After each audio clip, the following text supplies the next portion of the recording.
I've often heard the phrase that EU and FCC approval takes you 90% of the way towards global compliance.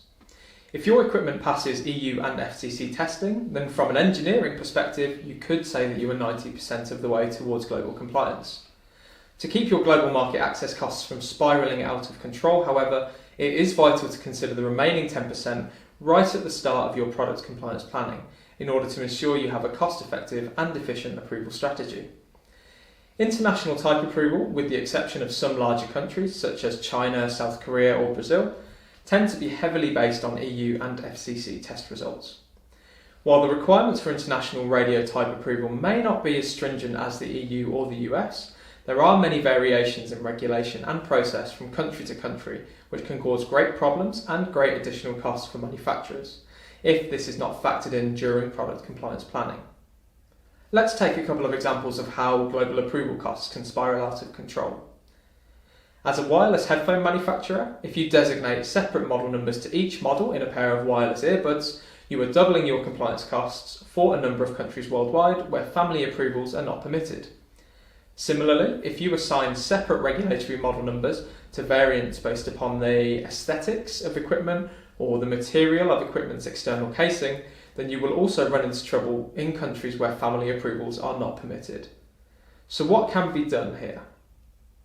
One big step that you can take towards reducing the costs is to use one regulatory model number and part number defined variants. Wherever possible, international type approval is aided when you have a regulatory model number which covers your core equipment from an RF, EMC and safety perspective. Any additional variations of the equipment, such as material, button configuration and colour, should be defined by a part number defined variant or a separate SKU. These variants should not be listed in the EU or FCC test reports as model numbers. In a number of cases, this will mean that you can apply for one approval for the regulatory model number while covering all your similar variants. If you assign a separate model number to each variant, then some countries will treat each individual model number as a unique model, multiplying your approval costs. Now, this isn't applicable in all cases, but it is certainly a helpful starting point.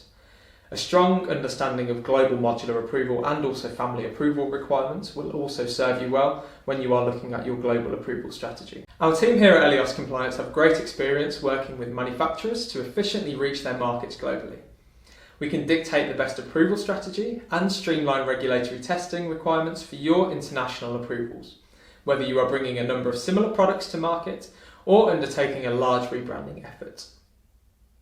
We would love the chance to speak with you and your team to discuss your global approval strategy, streamlining your global approval requirements. So if this is of interest, please get in touch with us at enquiries@eleoscompliance.com.